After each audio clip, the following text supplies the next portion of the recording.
ओम गंगणपते नमः। जय मातारा। पाराशर ज्योतिर्विज्ञान में आप सभी दर्शकों का हार्दिक अभिनंदन है।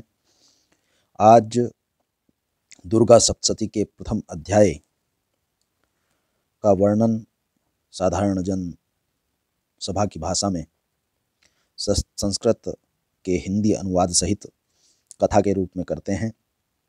ओम नमः चंडिकाय। प्रथमतः विनियोग प्रथम चरित्र के ब्रह्मा ऋषि हैं। महर्षि महाकाली देवता, गायत्री छंद, नंदा शक्ति, रक्तदंतिका बीजम, अग्निस्तत्वम। ऋग्वेद इसका स्वरूप है। यह ऋग्वेद के स्वरूप में है। जो फल ऋग्वेद के उपासना से प्राप्त होता है वही इसके प्रथम चरित्र की उपासना से होता है। और भगवती महाकाली के प्रसन्नार्थ इस प्रथम चरित्र की कथा को कहा जाता है। प्रथमतः ध्यान करते हैं। भगवान विष्णु के क्षीर सागर में शयन करने पर महाबलवान दैत्य मधुर कैटभ के संहार करने के लिए पद्म योनि से उत्पन्न ब्रह्मा जी ने जिनकी स्तुति की थी, उन महाकाली देवी का मैं स्मरण करता हूँ। मैं अपनी 10 भुजाओं में क्रमशः खड्ग, चक्र, गदा, बाण, धनुष, परिध, शूल, भुसुंडी, मस्तक और शंख धारण करती हैं। वह 3 नेत्रों से युक्त हैं और उनके संपूर्ण अंगों में दिव्य आभूषण कभी जीर्ण क्षीण नहीं होने वाला रहता है। नीलमणि के सदृश उनके शरीर की आभा है एवं वे 10 मुखी तथा 10 पांवों वाली हैं, 10 पादों वाली हैं। यहाँ क्योंकि नीलमणि का भी वर्णन है, अतः यह ध्यान भगवती तारा के भी अनुरूप है। मार्कंडेय जी कहते हैं, सूर्य के पुत्र श्रावणी जिनकी गणना अष्टमनुओं में की जाती है, वे उत्पन्न होने की कथा का सविस्तार वर्णन करता हूं। सुनो। सूर्यपुत्र महाभाग श्रावणी भगवती महामाया की कृपा से जैसे मनवंतर के स्वामी हुए, मैं वही घटना कहता हूँ, वही कथा कहता हूँ। प्राचीन काल में स्वरोचिस नाम के मनवंतर के सुरथ नाम का एक बहुत ही प्रतापी राजा हुआ। उसकी उत्पत्ति चैत्र वंश में हुई थी और सारी पृथ्वी पर वह उनका एक छत्र राज्य रखता था। सूर्य के 12 पुत्र कहलाते हैं, 12 प्रकार के सूर्य कहलाते हैं, जो सनातनी पद्धति हिंदू मासिक चैत्र, वैशाख आदि के नाम से प्रसिद्ध हैं। उन्हीं में प्रथम चैत्र वंश हुआ है और उसी में श्रावणी नाम के राजा हुए हैं, जो सारी पृथ्वी का पालन और पोषण करते थे। वे अपनी संतान को, प्रजा को संतान के अनुरूप मानते थे, उसका पालन पोषण करते थे। इतना होने पर भी कोला विध्वंसी नामक क्षत्रिय उनके शत्रु हो गए। राजा सुरथ दंड नीति का अत्यंत कड़ाई से पालन करते थे। राजा का विपक्षियों के साथ युद्ध हुआ। यद्यपि कोला विध्वंसी अल्प वर्ग के थे, फिर भी उन लोगों ने राजा सुरथ पर विजय प्राप्त कर ली। कालवश ऐसी अवस्था बनती है। कभी कभी छोटे छोटे जीव भी सिंह आदि बड़े बड़े पशुओं को मार देते हैं। इसी प्रकार छोटे जन समूह ने, कम संख्या में क्षत्रियों ने भी राजा को जीत लिया, राजा पर विजय प्राप्त कर ली। राजा शत्रुओं से पराजित होकर अपने नगर को लौट आए और उनके देश तक ही उनका राज्य सीमित रह गया। किंतु इस पर भी विरोधियों ने उनका पीछा नहीं छोड़ा और राजा सुरथ पर पुनः आक्रमण कर दिया। राजा सुरथ के बल और पौरुष का ह्रास हो चुका था, इसलिए ऐसे सुयोग को मंत्रियों ने हाथ से जाने देना उचित न समझा और उन दुरात्मा मंत्रियों ने राजकीय सेना, वाहन, कोषागार आदि पर अपना पूर्ण आधिपत्य कर लिया। राजा का स्वामित्व छिन गया था, इसलिए वे घोड़े पर सवार होकर अकेले ही आखेट के बहाने घने वन के भीतर चले गए उस वन में पहुंचकर राजा सुरथ को विप्रों में श्रेष्ठ मेघातिथि मुनि का आश्रम दिखाई पड़ा। उनके आश्रम में अनेकों महामांस भक्षी हिंसक पशु भी अपनी हिंसा प्रवृत्ति को छोड़कर अत्यंत शांत भाव से विचरण करते थे। मुनि के शिष्यगणों से उस आश्रम तथा वन का सौंदर्य खिल उठा था। आश्रम में राजा के उपस्थित होने पर मुनि ने उनका सत्कार किया। राजा भी कुछ दिनों तक मुनि के आश्रम में रहकर विहार करते रहे। मोह माया से ग्रस्त होकर एक बार वहां राजा अपने मन में इस प्रकार चिंतन करने लगे, जो नगर पूर्व काल में मेरे पूर्वजों द्वारा शासित और पालित था, आज वही नगर मुझसे हीन होकर वीरान हो रहा है। न जाने मेरे अधम कर्मचारियों उसकी धर्मपरायणता के साथ रक्षा करते हैं या नहीं। मेरा हाथी जो सदा अपने शरीर से मद बहाया करता था और वीर था, न जाने वे किस अवस्था में होंगे। जो लोग मेरी कृपा दृष्टि, धन और भोजन के लिए लालायित रहकर मेरा अनुगमन करते थे, वे लोग अब निश्चय ही अन्य राजाओं के आश्रित होंगे। मेरे धन का उन लोगों के द्वारा दुरुपयोग किया जाने से अब कोष निश्चय ही रिक्त हो चुका होगा। इस प्रकार की अनेक चिंताएं राजा के मन में उथल पथल मचा रही थी। एक दिन मेघातिथि मुनि ने आश्रम के निकट एक वैश्य को देखकर राजा उससे पूछ बैठे, भाई तुम कौन हो? इस स्थान में तुम्हारे आने का क्या अभिप्राय है? तुम तो बहुत ही शोकाकुल और अन्नमनस्क से लग रहे हो। राजा के इस प्रेम पूर्ण प्रश्न को सुनकर वह वैश्य राजा को नमस्कार करके विनीत स्वर में बोला। वैश्य ने राजा से कहा, राजन, मैं धनिक वर्ग में उत्पन्न एक वैश्य हूँ। मेरा नाम समाधि है। मेरे दुष्ट स्त्री पुत्रों ने धन के लोभ से वशीभूत होकर मुझ को घर को पालित करते हुए भी घर से निष्कासित कर दिया है। इस समय मैं स्त्री, पुत्र और धन से रहित हो गया हूँ। मेरे स्वजनों ने ही मेरे धन का अपहरण कर मुझे उसके अधिकार से हटा दिया है।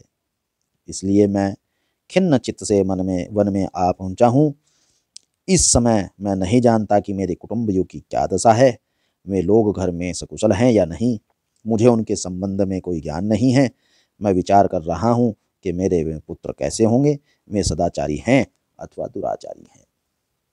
यहाँ यह विशिष्ट हो जाता है कि यह अवस्था केवल बल और धन में की अतिरिक्तता में ही होती है,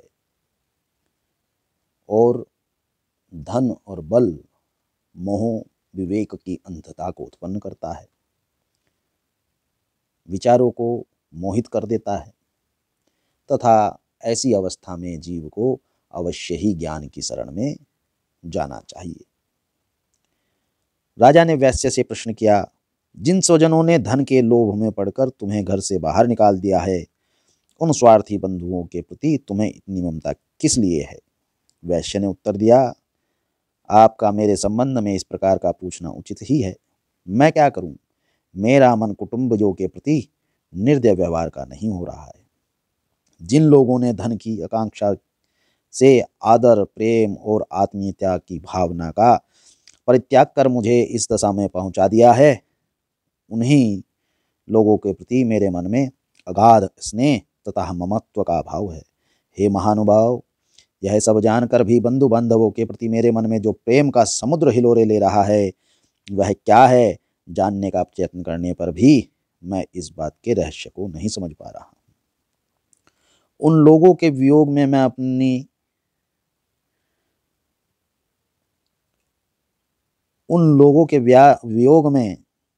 मैं क्यों उस सांसें ले रहा हूँ जिसके फलस्वरूप मेरा हृदय अत्यंत व्यथित हो रहा है। उन लोगों में मेरे प्रति प्रेम का नितांत अभाव है, तो भी मेरा मन उनके लिए तड़प रहा है। इसलिए मैं क्या करूं? मार्कंडेय मुनि ने कहा, हे ब्रह्मन्, तत्पश्चात राजा सुरथ और समाधि नामक वैश्य एक साथ ही मेघातिथि मुनि की सेवा में उपस्थित हुए और उनके प्रति उचित सम्मान दिखाकर वहीं बैठ गए। तब वैश्य और राजा ने परस्पर कुछ वार्ता प्रारंभ की। मति को क्यों भ्रमित कर रहा हूँ? तब राजा बोले, भगवन, मैं आपसे एक निवेदन करना चाहता हूँ, आप उसे कृपा करके बताइए। मेरा मन स्ववश में न रहने के कारण बहुत ही कलेशित है। जो राज्य मेरे हाथ से छिन गया है उसके लिए अभी तक मेरे मन में पहले की ही तरह ममता बनी हुई है। हे मुनियों में श्रेष्ठ, यह बात मैं समझता हूँ कि अब उस पर मेरा स्वामित्व नहीं रह गया है, उसे अन्य लोगों ने हस्तगत कर लिया है। फिर भी अज्ञानियों की तरह से उसी के मोह में लिप्त हूँ। यह सब क्या बात है? मेरे ही समान यह वैश्य भी अपने घर से अनावृत हो पुत्र, स्त्री और सेवकों द्वारा परित्यक्त होकर निष्कासित कर दिया गया है। इसके स्वजनों ने भी इसका परित्याग कर दिया है। यह जानते हुए भी यह वैश्य उन्हीं लोगों के स्नेह पास में आबद्ध है। हम दोनों का ही हृदय इन सब बातों से अत्यंत क्षुब्ध है। दोष युक्त विषय में भी अभी तक मेरा मन ममत्व आकर्षित हो रहा है। हे महाभाग, हम दोनों ही समझदार हैं, फिर भी हम में जो मोह की प्रबल धारा उमड़ रही है वह क्या है? हम दोनों में प्रत्यक्ष रूप से अज्ञान के लक्षण दिखाई पड़ रहे हैं। तब ऋषि ने कहा, हे महाभाग, विषय मार्ग का ज्ञान सभी प्राणियों में विद्यमान होता है। अर्थात जितने भी प्राणी हैं, जितने भी जीव हैं, उन सब के अंदर मोह, ममत्व आदि भाव रहते ही हैं। इस प्रकार विषय भी सभी जीवों में भिन्न भिन्न होते हैं। कुछ प्राणियों को दिन में नहीं दिखाई देता, ठीक इसके विपरीत कुछ जीव रात्रि में नहीं देख सकते। इसके अतिरिक्त कुछ जीव ऐसे भी होते हैं जो समान रूप से दिन और रात्रि में देख सकते हैं। यह बात सत्य है कि सभी प्राणियों में मनुष्य वर्ग अधिक बुद्धिमान है, किंतु केवल वे ही इस प्रकार बुद्धिमान नहीं होते। उनके अतिरिक्त पशु पक्षी और मृगादि जीव भी समझदार होते हैं। मनुष्यों की वृद्धि भी पशु पक्षियों और मृगादि जीवों के ही समान होती है। जैसी मनुष्यों की समझ होती है वैसी ही उन मृगादि जीवों की भी समझ होती है। साथ ही साथ अन्य बातें भी प्राय इन दोनों में समान रूप से पाई जाती हैं। इन पक्षियों को ही देखो, समझदार होते हुए भी स्वयं उक्षुधातुर रहकर अपने बच्चों की चोंच में स्नेहवश अन्न के कण डाल देते हैं। हे राजन, क्या तुम नहीं जानते कि ये मनुष्य समझदार होते हुए भी लोभवश अपने उपकार के बदले उपकृत होने के निमित्त पुत्रों की इच्छा रखते हैं? यद्यपि उन सब में भी समझदारी का भाव होता है, फिर भी वे संसार को स्थिति, जन्म मृत्यु परंपरा को बनाए रखने वाली महामाया भगवती के प्रभाव द्वारा मोह रूपी भंवर में डाल दिए जाते हैं और उसी में जीव डूबते उतरते रहते हैं। इसमें आश्चर्य की कोई बात नहीं है। जगत पिता विष्णु भगवान को योग निंद्रा रूपणी महामाया ने ही यह सारी सृष्टि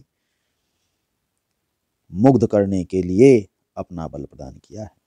वे महामाया ज्ञानियों के चित्त को भी बलात् आकर्षित करके मोह सागर में डाल देती हैं। जिस प्रकार बड़े बड़े ऋषियों को तपस्या करते हुए भी वह मोह, काम, ममता, ममत्व आदि भावों में बना देती हैं।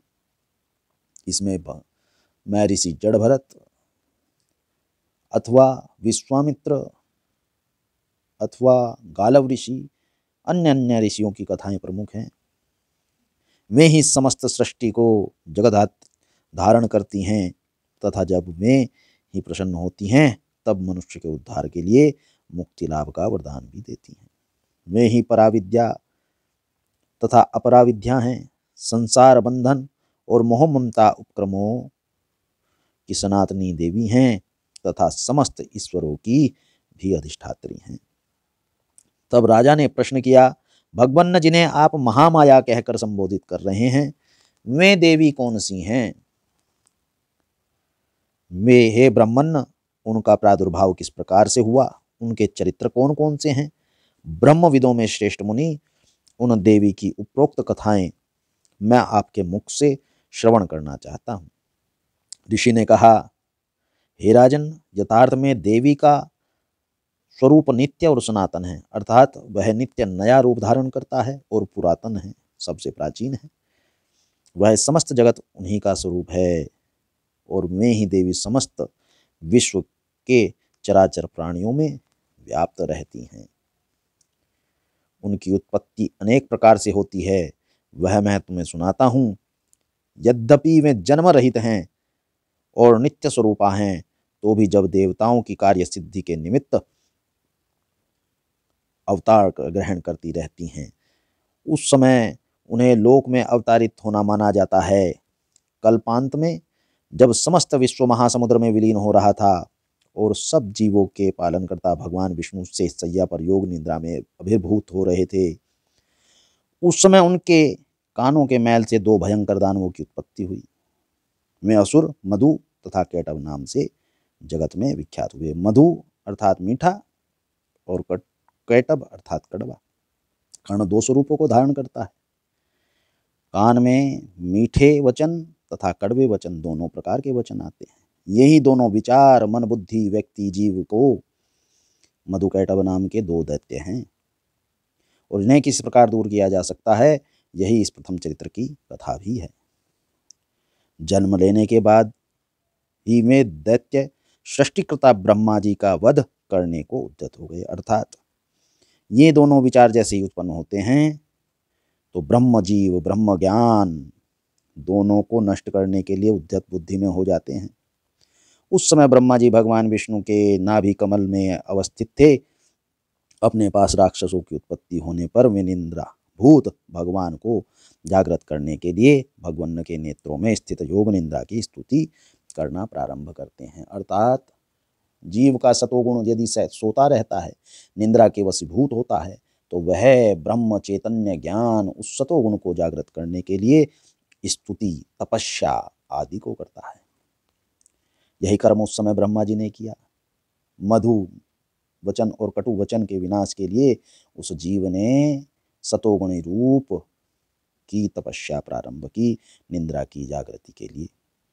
भगवान की यह अद्वितीय शक्ति ही जगधात्री विश्व को अधिष्ठित तथा संसार का पालन और संहार करने वाली मानी गई है। उन्हीं योग माया भगवती निंद्रा देवी की ब्रह्मा जी आराधना करने लगे। भगवान की वह अद्वितीय शक्ति ही जगधात्री विश्व की अधिष्ठात्री तथा संसार का पालन और संहार करने वाली मानी गई हैं। उन्हीं योग माया भगवती निंद्रा देवी की ब्रह्मा जी आराधना करने लगे। ब्रह्मा जी बोले, देवी तुम ही स्वाहा स्वधा और वशटकार हो, स्वर भी तुम्हारा ही रूप है, तुम ही प्राणदात्री अमृत रूपा हो। नित्याक्षर प्रणव में ऐकार ऊकार और मयकार इन तीन मात्राओं में तुम्हारा ही अवस्थान है। इन तीन मात्राओं में भिन्न जो बिंदु रूपा नित्य अर्धमात्रा है, जिसका उच्चारण विशेष रूप से हो सकता है, वह भी तुम ही हो।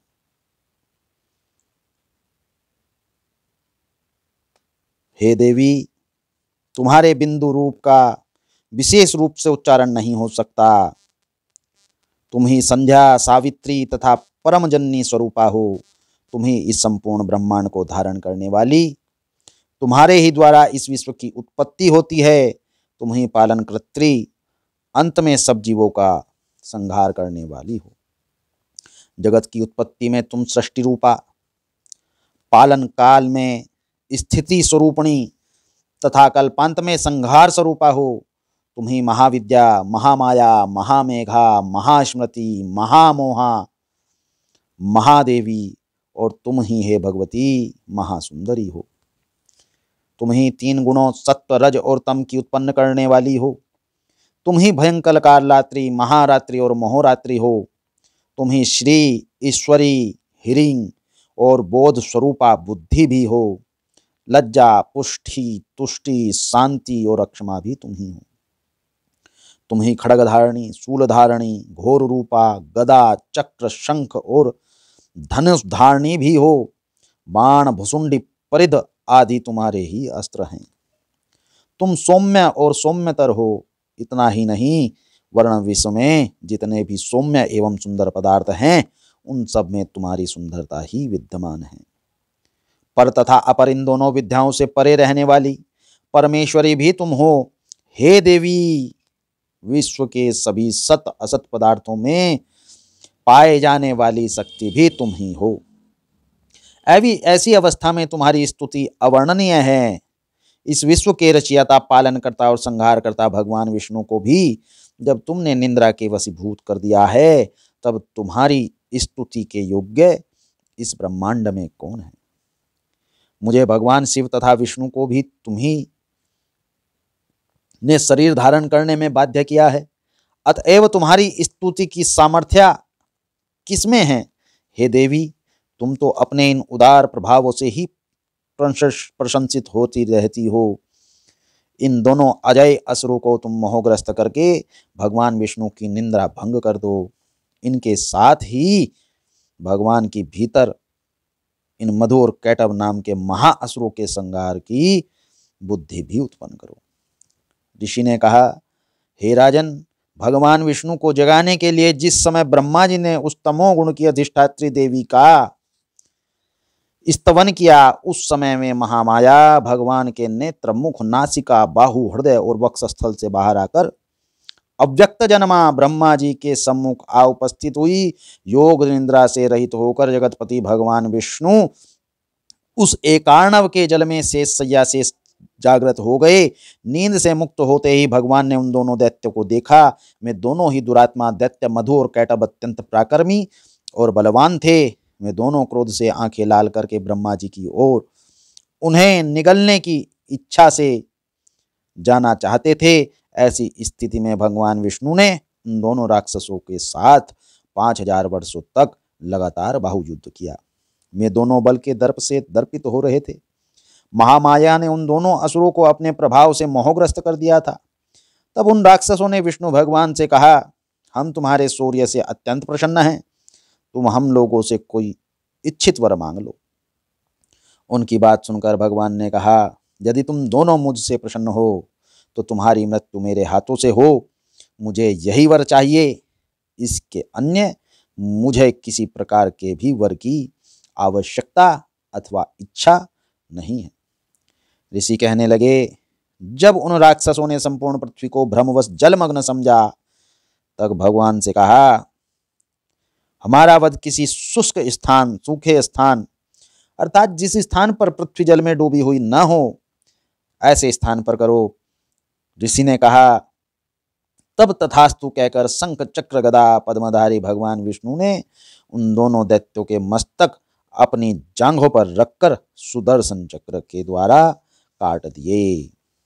यह महामाया देवी ब्रह्मा जी की स्तुति से संतुष्ट होकर स्वयं ही आविर्भूत हुई थी। अब हम तुमसे उनके प्रभाव की महिमा का वर्णन कहते हैं, उसे ध्यानपूर्वक श्रवण करो। ओम नमः चंडिकाय। शुभम भवतु। भगवान गणपति तथा मातारा आपका कल्याण करें।